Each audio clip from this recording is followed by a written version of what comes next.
వినాయక వ్రత కథ ప్రారంభం. ఒకానొకప్పుడు ధర్మరాజు నైమిషారణ్యం చేరి సూత మహర్షిని నమస్కరించి, ఏ వ్రతం చేయడం వలన ఆయురారోగ్యం, ఐశ్వర్యములు, పుత్రపౌత్రాభివృద్ధి, విజయ సౌభాగ్యాలు పొందుతారో చెప్పమని కోరెను.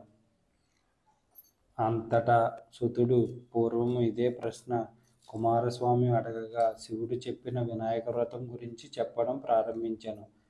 భాద్రపద శుద్ధ చవితి నాడు తెల్లవారుజామునే మేల్కొని స్నానం గావించి శుభ్రమైన వస్త్రములు ధరించి నిత్యకర్మలు పూర్తి చేసుకుని తమ శక్తి కొలది బంగారం లేదా వెండితో గాని మట్టితో గాని చేసిన వినాయక ప్రతిమను తెచ్చుకొని తమ గృహములలో ఉత్తర భాగమున మండపం ఏర్పరచుకొని పాలవెల్లి కట్టి వినాయకుని షోడశోపచారములతో పత్రపుష్ప పూలతో పూజించి వివిధ రకాల ఫలములు, కుడుములు, వివిధ రకాల పిండి వంటలను మహా నైవేద్యంగా గావించి యథాశక్తిగా విప్రులకు దక్షిణ తాంబూలములు సమర్పించి బంధుజనముతో భోజనం చెయ్యాలి.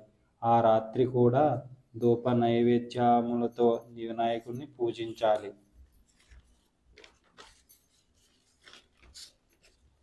యథావిధిగా ఆ మరునాడు ఉదయము స్నానము చేసి నిత్యకర్మలు ఆచరించి అటు పిమ్మట ధూప దీప నైవేద్యములతో యథాశక్తి వినాయకుని పూజించాలి. ఈ విధంగా ఎవరైతే ఈ వ్రతమును చేస్తారో ఆ వినాయకుని కరుణా కటాక్షము వారిపై తప్పక ఉంటుంది. సర్వకార్యాలు సిద్ధిస్తాయి. ఈ విధంగా శివుడు షణ్ముఖునికి చెప్పిన మాటలు, ఈ వ్రతాన్ని నువ్వు కూడా ఆచరించు, తప్పక నీ కోరికలు నెరవేరుతాయని సూత మహర్షి చెప్పినాడు. సిద్ధి వినాయక జననము. పూర్వం శివుడు గజాసురుని తపస్సును మెచ్చి తన ఉదరములో ఉండునట్లు వరమిచ్చునాడు. ఈ విధంగా శివుడు గజాసురుని కడుపులో ఉన్నట్లు తెలుసుకున్న పార్వతీదేవి తన పతిదేవుని కాపాడమని శ్రీహరి ప్రార్థించగా నందిని గంగిరెద్దుగా అలంకరించి శ్రీహరి బ్రహ్మలు దానిని ఆడించు వారిగా వేషము కట్టి గజాసురుని ఎదురున ఆడించి మెప్పించి వరము కోరుకోమనగా గజాసురుడు తనకు ముల్లోకాల పూజించేటట్లు అనుగ్రహించమని కోరెను. అంతట శ్రీహరి అనుజ్ఞతో నంది తన కొమ్ములతో ఆ రాక్షసుని ఉదరము చీల్చెను. అప్పుడు శివుడు బయటపడెను. గజాసురుడు మరణించగా అతడి తలను కైలాసమునకు తీసుకుని వెళ్ళెను. శివుని రాక తెలుసుకుని పార్వతీదేవి ఎంతో సంతోషించి స్నానమాచరించదలచి నలుగు పెట్టుకుని ఒక పిండి బొమ్మను చేసి ప్రాణం పోసి గుమ్మం దగ్గర కాపలా ఉంచెను. గజాసురుని శిరస్సుతో వచ్చిన శివుని ఆ బాలుడు అడ్డగించగా తన ఇంటి తననే రాకుండా అడ్డుకున్న ఆ బాలుని తల నరికివేసెను.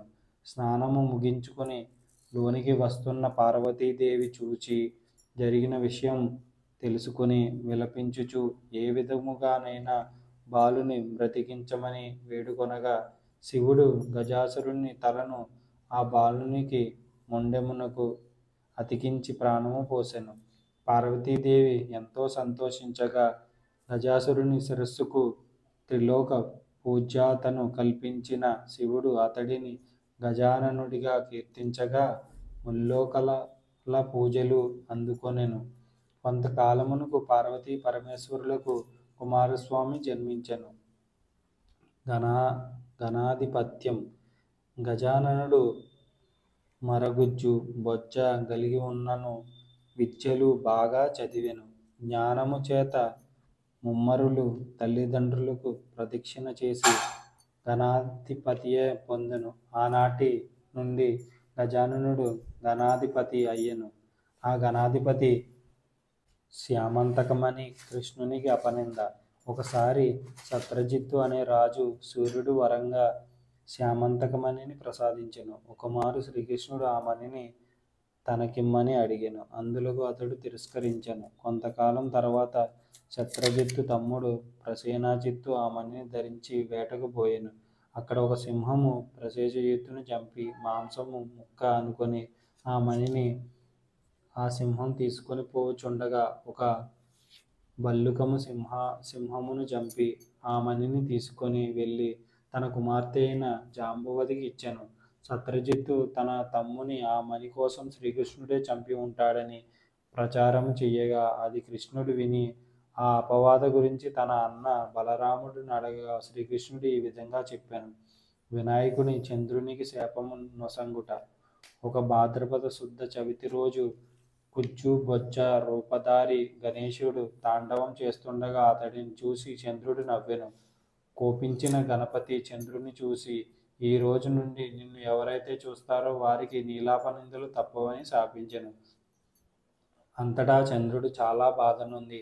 దేవతల గుడి గణేశుని ప్రార్థించగా కరుణించిన గణపతి ఈ రోజున ఎవరైతే నన్ను పూజించి ఎంతలు శిరస్సును ధరిస్తారో వారికి ఈ అపవాదాలు రావు.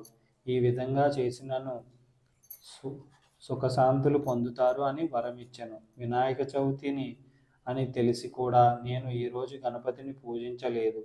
అదియునగాక ఈ రాత్రి పాలకుండంలో ఆ చంద్రుని ప్రతిబింబం చూచుట చేతనే ఈ అపనింద పడ్డను అని చెప్పగా బలరాముడు శ్రీకృష్ణుడి చేత వినాయక వ్రతం చేయించినాడు. కథాక్షేత్రలు తన శిరస్సును ధరించి తన అపవాదను తొలగించుటకు బయలుదేరెను. జాంబవతి సత్యభామలతో శ్రీకృష్ణుడి పెళ్లి వివరం తెలుసుకొని శ్రీకృష్ణుడు ప్రసానజిత్తుకు దగ్గరకు వెళ్ళి అడవికి వెళ్ళి అతని మృతదేహం దగ్గర సింహం అడుగుజాడలు, ఆ సింహాన్ని వెంటాడిన భల్లుకపు అడుగుజాడలు గుర్తించి ఆ జాంబవంతుని గుహలోనికి వెళ్ళినాడు. అక్కడ జాంబవతి ఆ సమంతకమణితో ఆడుకోవడం చూసి దానిని తీసుకుని వచ్చుచుండగా జాంబవంతుడు శ్రీకృష్ణుడితో యుద్ధానికి దిగి ఓడిపోయినాడు. సమంతకమణితో పాటు జాంబవతిని శ్రీకృష్ణుడికి సమర్పించుకున్నాడు. ఆ సమంతకమణిని తీసుకుని వచ్చి వివరం చెప్పి సత్రజిత్తుకు ఇవ్వగా సత్రజిత్తు అపనిందలు వేసినందుకు సిగ్గుపడి తన కుమార్తె సత్యభామను శ్రీకృష్ణునికిచ్చి వివాహం చేసెను. సమంతకమణిని నొసంగనే ధర్మరాజా పూర్వం ఇంద్రుడు వృత్తాసుర సంహారం ముందు గంగను తెచ్చే ముందు భగీరథుడు క్షీరసాగర మధుమను ముందు జీవదానములు శితన్వేషాన ముందు రాముడు కుష్ఠవ్యాధి నివారణకు సాంబుడు ఈ వ్రతాన్ని చేసి సర్వకార్యాలు సిద్ధింపజేసుకున్నారు. అందుచేతనే గణపతి ఆనాటి నుండి సిద్ధి వినాయకుడయ్యను.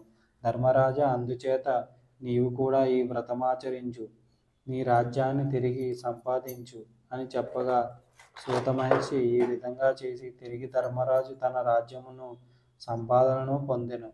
భక్తి శ్రద్ధలతో ఎవరు ఏ కోరికతో ఈ వ్రతాన్ని ఆచరిస్తే ఆ కోరిక తప్పనిగా నెరవేరుతుంది.